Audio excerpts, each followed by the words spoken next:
So this morning we're going into the book of Amos. It is a real book in the Bible. If you haven't read the Bible, it is in the Old Testament. The Bible is divided into two. You've got the Old Testament, the New Testament. The Old Testament's the first half. Amos is about 3/4 of the way through the Old Testament. It is a book of a guy who was a prophet. He was actually a sheep herder. And God said, hey, I want you to go and speak something to my people. I'm giving you something to share. And so Amos was going to go and do that. He wasn't really equipped to do it, but he was going to do that. So he actually went to a foreign nation to do that. See, because Amos was from Judah. Judah was the southern kingdom. Israel is the northern kingdom. And so Amos was from Judah, and he went to a different country to share something that God had put on his heart. Just to give you some context for the book. There's a few questions, a few things I want us to think about before we go into our text this morning. The first one is this. I want you to take a minute. I want you to think about a time that you as a child or that you have had to as an adult be disciplined. That might be from your parents. That might be from a boss. Whatever context that was in, I just want you to take a minute. Think about a time that you were disciplined. If you can't think of a time you were disciplined, maybe you can think of a time that you disciplined somebody else. Everyone got something in their mind? Now think about that time, and think about a time that maybe you've been disciplined more for the same thing more than once. Does anyone else have their thing as a kid, or was it just me, that you know that you just got in trouble for all the time? The same thing. Okay, mine was talking too much. Big surprise that I ended up doing what I do for a living. But no matter what setting I was in, I was always in trouble for talking too much. If it was in school, every report card. She's a good student, but she can't keep her mouth shut. I'm sure they said it nicer than that. That's essentially what it said all the time. She talks too much. Talks too much. At home, Maria, you just need to be quiet. Like, stop talking so much. I was always in trouble for talking too much, right? And at first, every teacher at the beginning of the school year, they were so gracious to me, and they were so kind. Maria, because I was a pretty happy kid, so it was hard to not like me, I'm just kidding. But at the beginning of the school year, right, they were like, Maria, honey, you need to sit down and be quiet. Like, stop talking. Stop talking to your friends. And then as the year would progress, you could see their annoyance and their frustration with me become more. Maria, stop talking. Stop talking. And then they'd move me. It didn't matter who I was sitting beside. I'd still find someone to talk to. But you could see, right, the frustration the first time, the patience that someone would have the first time was great. Can you please just stop talking? And then as time goes on, the frustration level increases because, I told you this. I'm going to move you if you don't stop talking. Then I get moved, and I would be sad that I'd be moved for about a second, and then I'd realize there's still people there, so life was still good. But you could see this. Have you thought about that time, right? Where you could see at first there's probably patience and grace for your mistake. And then you do the same mistake again, and the patience and the grace decreases a little. And then you do it again, and the patience and grace decreases a little more. Until you're just being yelled at because, really, I've told you 1,000,000 times you need to stop. We do the same thing. I find myself as a parent doing the same thing. I came home, and I don't yell at my kids very often. I think this might actually be the only time they've heard me yell, to be honest. I walked in the kitchen and I gave them very specific instructions. I said, I am working all day. You guys are home doing nothing. I want this kitchen to be clean when I get home. It needs to be cleaned by 1 o'clock. Okay? It needs to be cleaned by 1 o'clock. I walk in. They're going to crouch under the benches. It's okay, guys. Most of the time, they're amazing kids. This is the exception. I come in. It is 2 o'clock, and the kitchen is a disaster, and they're frantically doing things. And I was like, what the heck happened here today? And I had to leave the room because not nice things are going to come out of my mouth. Went to my room. It took a second. I came out and I apologized. I'm sorry I yelled. But seriously, I told you, I gave you instruction. I gave you a timeline. It was not that hard. They both apologized and felt bad and everything moved on and all the things. But there is this understanding that when you've given clear direction and you've asked over and over and over again, there is a frustration that comes. That is something we need to understand as we read a lot of the books in the Old Testament. We read them and we see a harshness almost to God. We see his wrath, and we're going, God, why are you so mean? But what you need to realize is that God had given his people clear direction time and time again, with attachment to it. If you don't follow, here are the consequences that are going to happen. And then he gives them grace after grace after grace, like you screwed up. Okay, here's a little bit of discipline. Now come on, let's do better. By the time Amos had came, and he's coming to speak to Israel, it had been a lot of chances. And God is frustrated. He's frustrated as a parent, partially because he has to now discipline people that he loves, and partially because he could see that Israel, you are supposed to be this nation that's supposed to show my goodness to the world, and you're not. You're not doing it. I asked you to, and I gave you clear direction, and I told you the consequences that would happen, and you're choosing to not listen. That's the first thing we need to remember when we go into our text this morning. The second thing is this. I want everyone to stand up. If you're at home, you can stand up as well. Everyone just stand up for a second.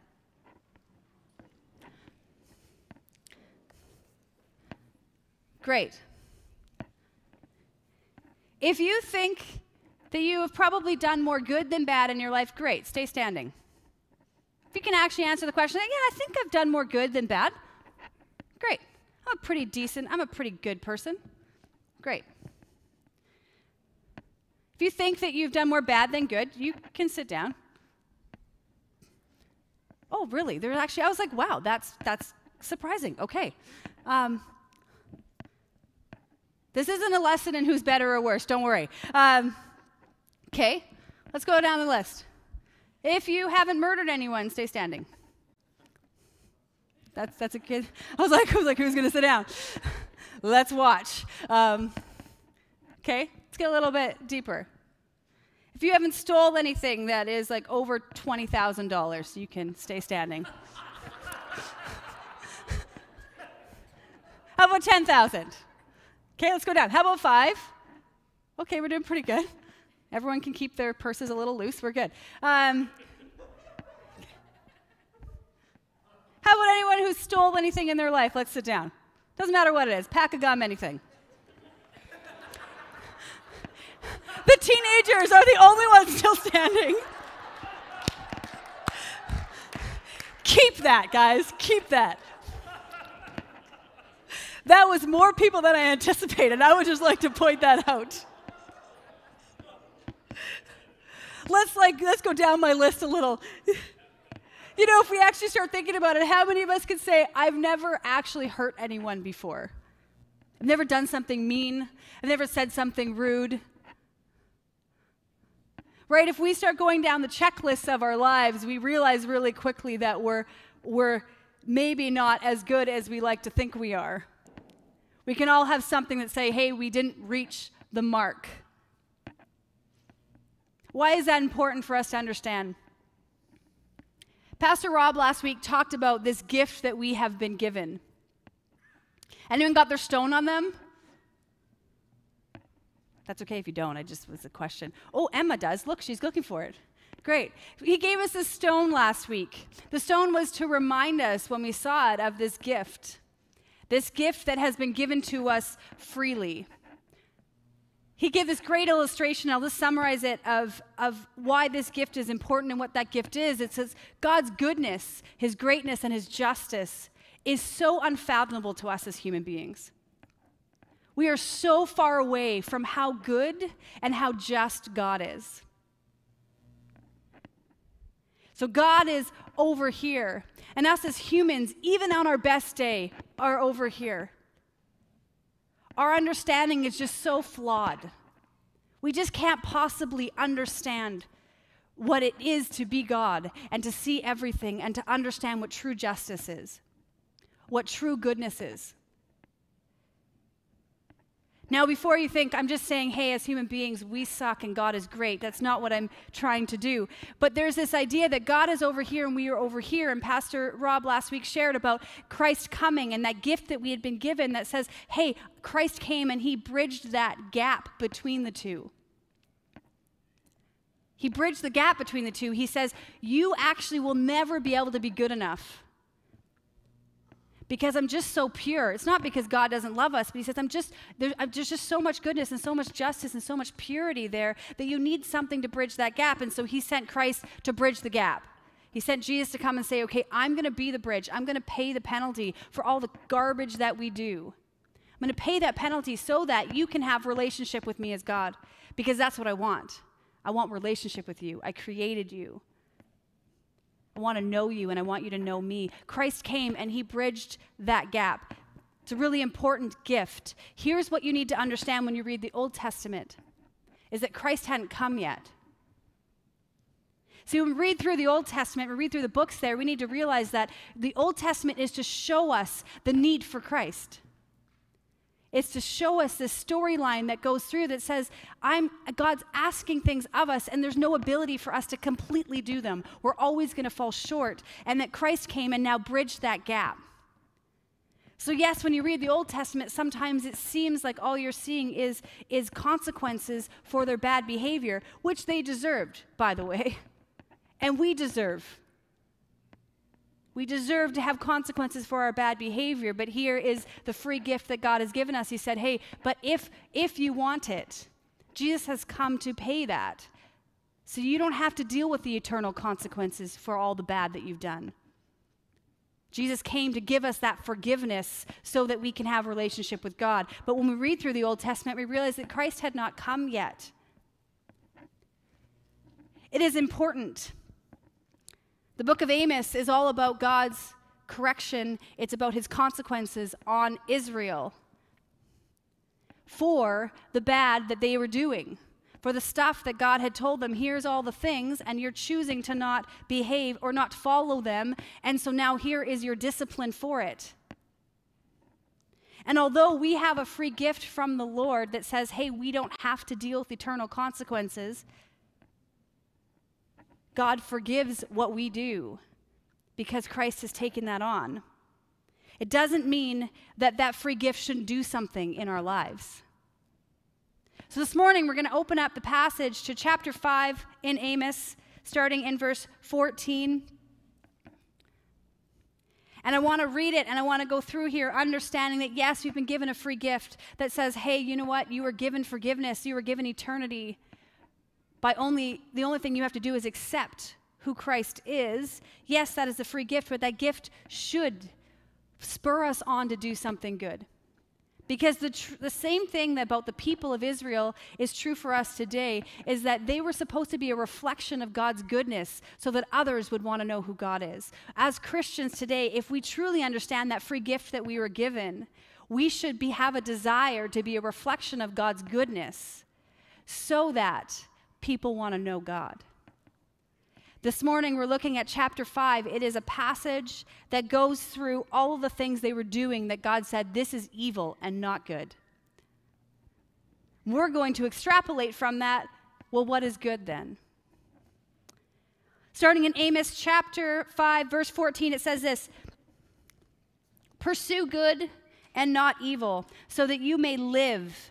And the Lord, the God of armies, will be with you, as you have claimed.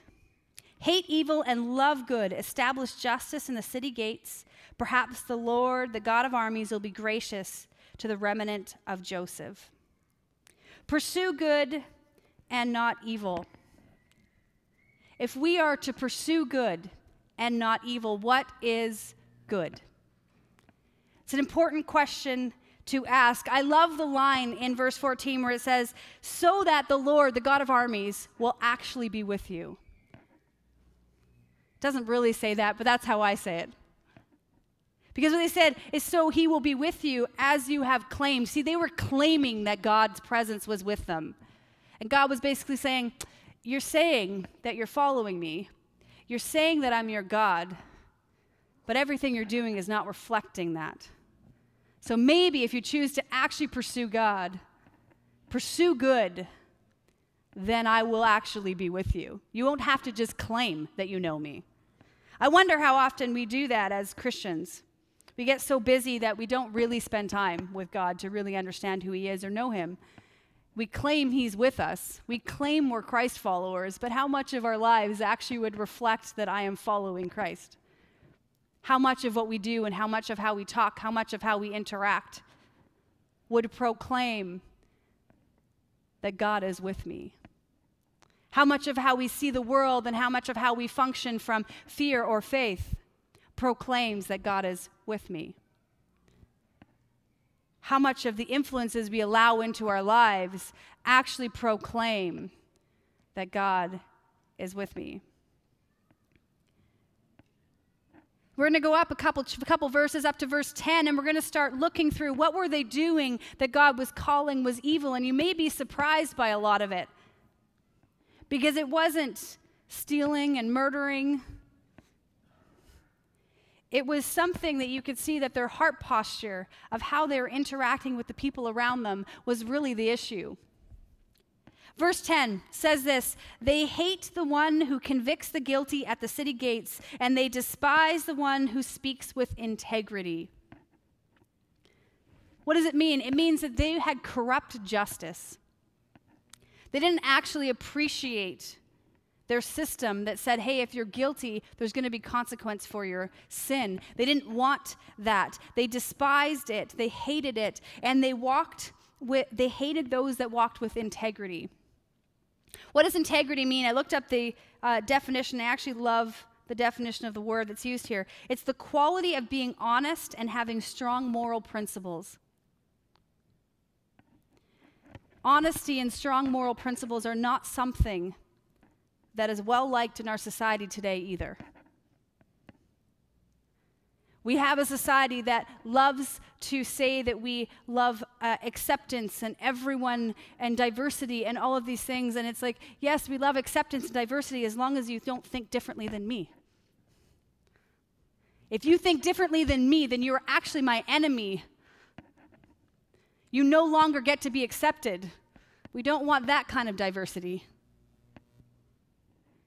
Integrity, if we're talking about what it is to be good, it is to actually uphold justice. What does that look like? It depends on what setting you're in. If you are in school, what does that look like? That looks like, hey, when someone is treating someone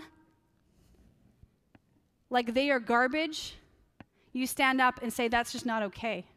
I'm going to be their friend.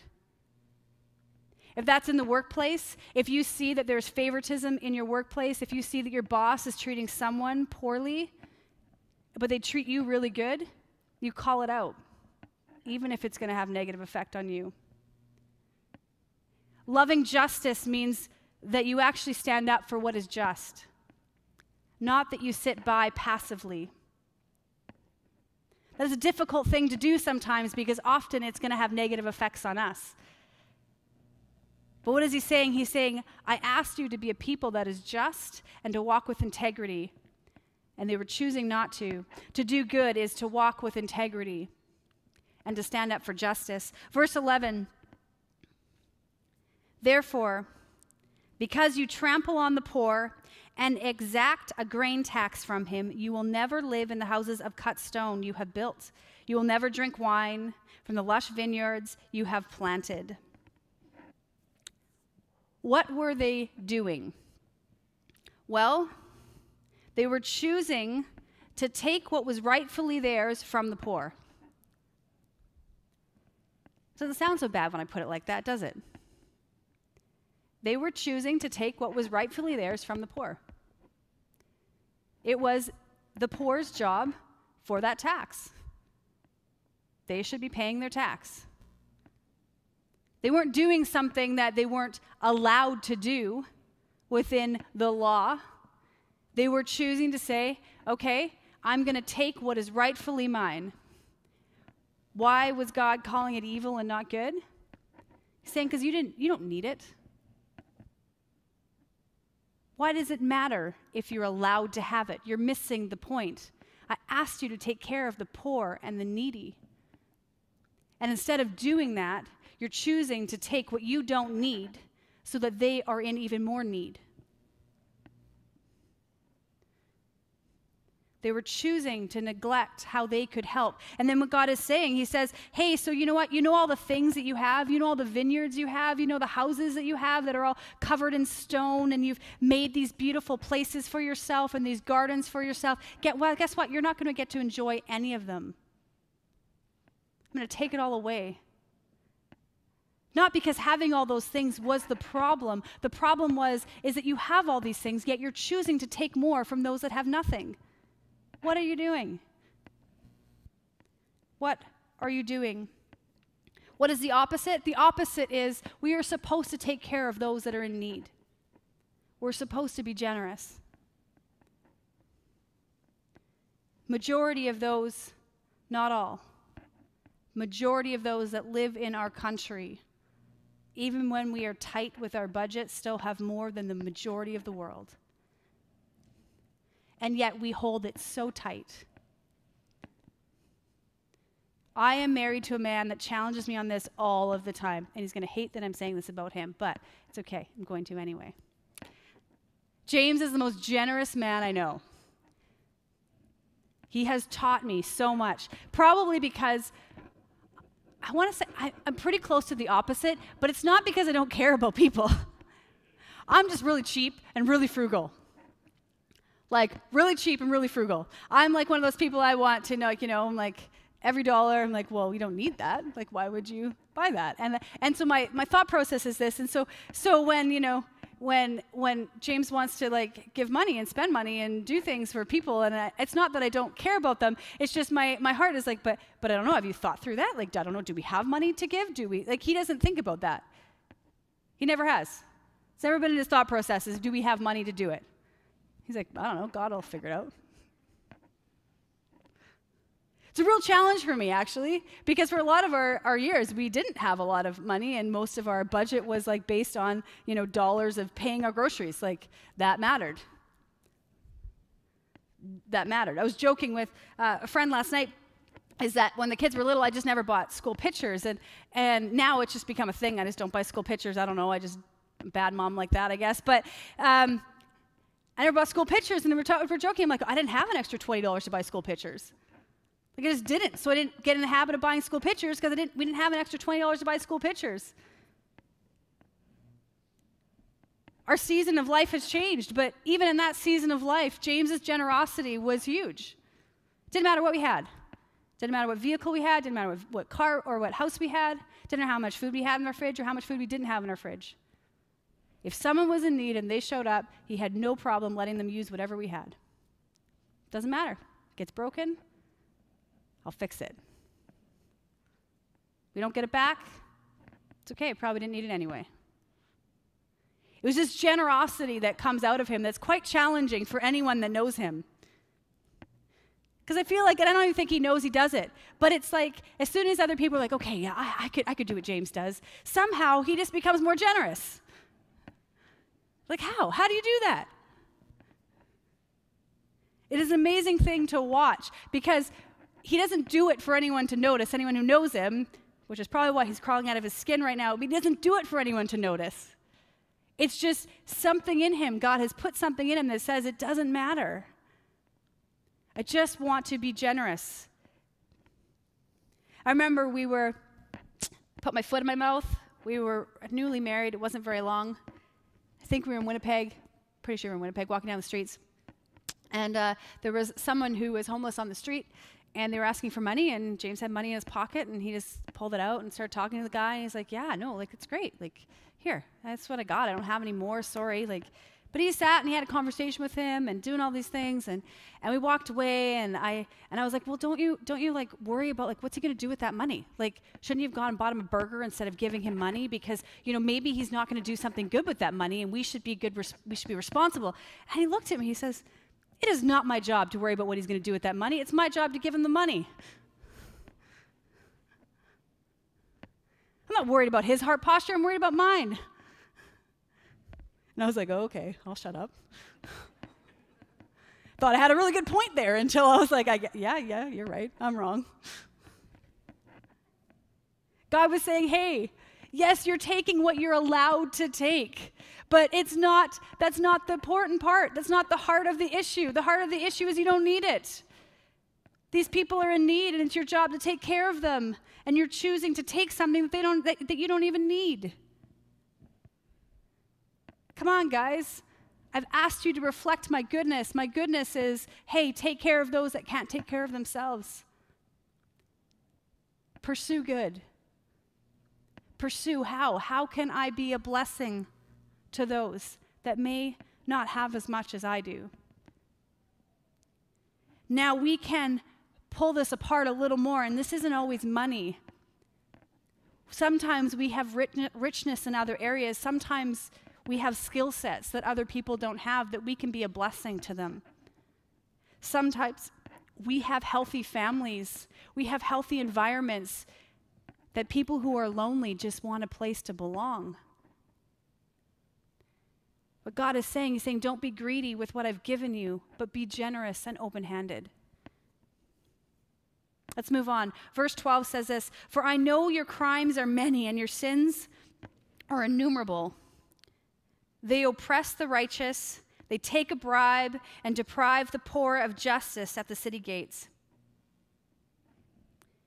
They take a bribe, they oppose righteousness, and they deprive poor of justice at the city gates." We talked a bit about the poor. This is a bit of a different context of what they were talking about. Basically what they're saying is that you are playing favoritism because you know who can give you something in return.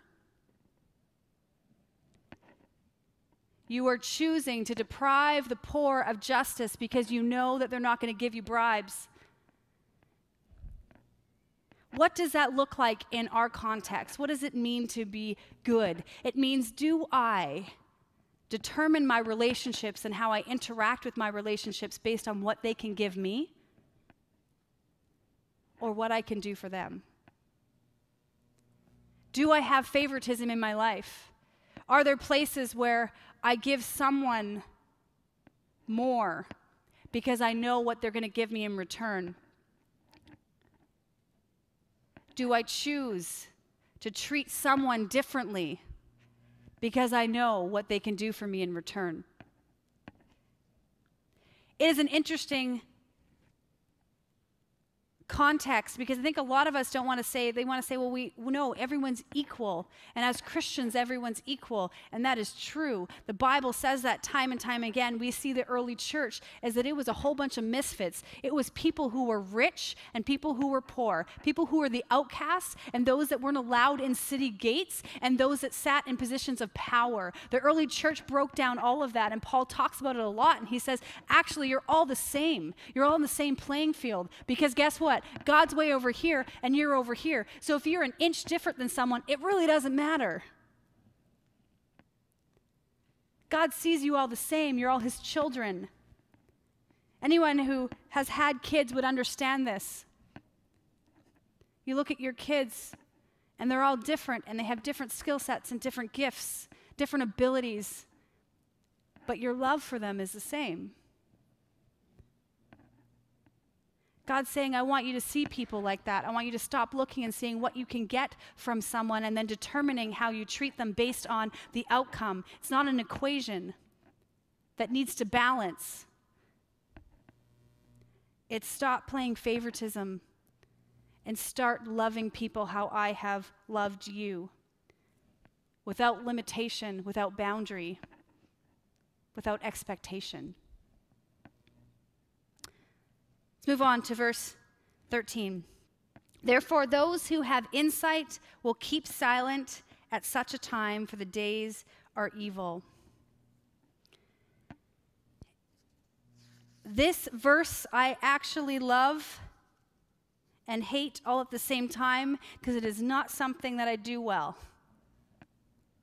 I think it is such a wise verse, but it is something that I struggle with. It's probably the part of me that likes to talk, probably the part of me that likes to debate.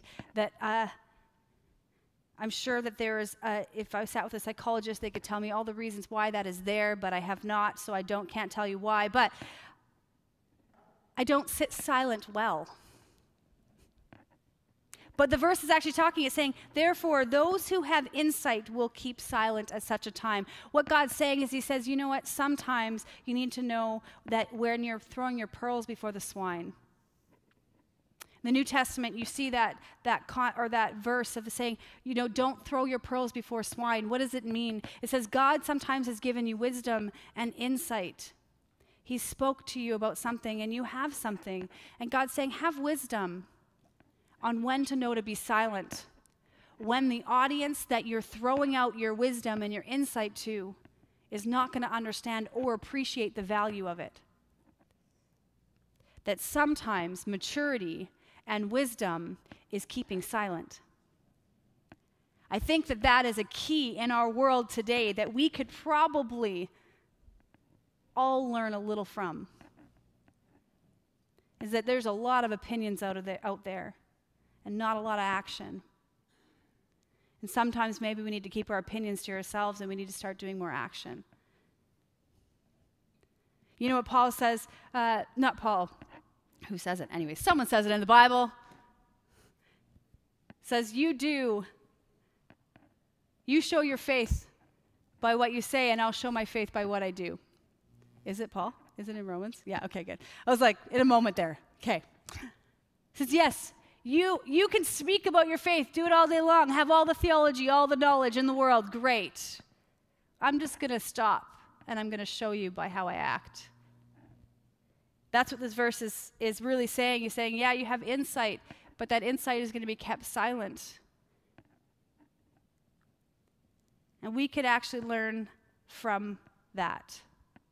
Sometimes we need to be more silent, and we need to have more action. Doing good, pursue good, and hate evil. Pursue what is good.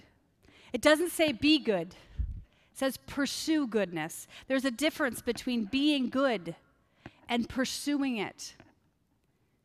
God has an understanding that we are children that will continually mess up, and he's okay with that as long as the pursuit is there. As long as the pursuit is there. We're going to end by reading verse 23 to 27 quickly. I just want to read it for you. It says, take away from me the noise of your songs. I will not listen to the music of your harps, but let justice flow like water and righteousness like an unfailing stream. House of Israel, was it sacrifices and grain offerings that you presented to me during the 40 years in the wilderness? But you have taken up Saketh your king and Kiwan your star god, images you have made for yourself. So I will send you into exile beyond Damascus. The Lord, the God of armies, is his name. He has spoken. God ends the chapter with this. He says, I don't want your grain offerings and your worship if your heart isn't there. Stop doing all the religious things to check your boxes. That's not what it's about. I don't care that you're doing all the right things when you're mixing it with everything else that is not of me. He actually says that. He says, you got your star god alongside of me and you think I want your praises? He's saying, no, I don't. I don't want all your check marks of your religious properness. I don't want you to just do the things. I want your heart. I want you to pursue what is good. We're going to call the worship team up.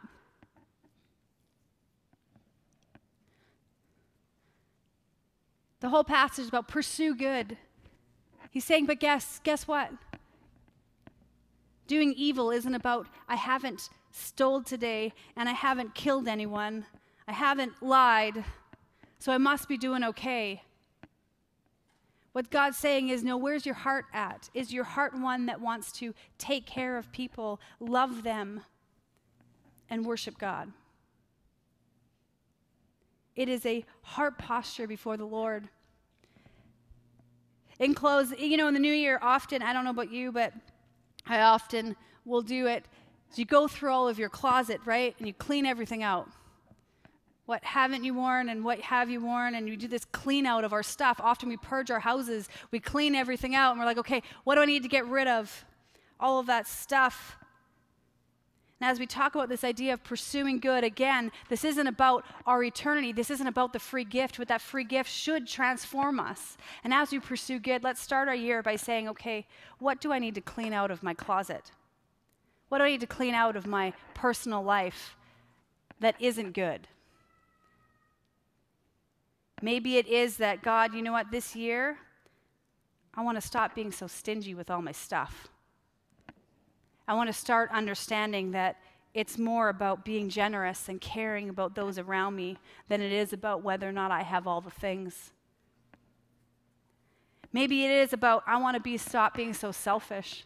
I want to stop thinking about what can someone do for me and start thinking about, God, what would you like me to do for them? And last, maybe it is that your religion has become just that, a religion, instead of a relationship. Maybe you've got into a place where it's like, I've done all the check marks that I need to do, so I must be good. And God's saying, no, I don't want any of it if your heart's not in it. This morning, as we stand and worship, I want you to reflect on that and say, God, what do I need to clean out this morning? Where do I start by pursuing good? What does that look like? Let me pray over you, and then we're going to worship. God, I just thank you that your word is so rich with wisdom. So rich with wisdom. God, I pray that you would give us your wisdom this morning, that you would show us not everything that needs to change. Just show us one thing this morning. One thing that would change the trajectory to pursuing good, to pursuing your goodness. What is the one thing that you're asking of us to work on? And God, I just pray that then you would remind us of that your Holy Spirit daily would remind us of what that is. That we would be challenged and convicted by you daily to pursue your goodness. In your precious name, amen.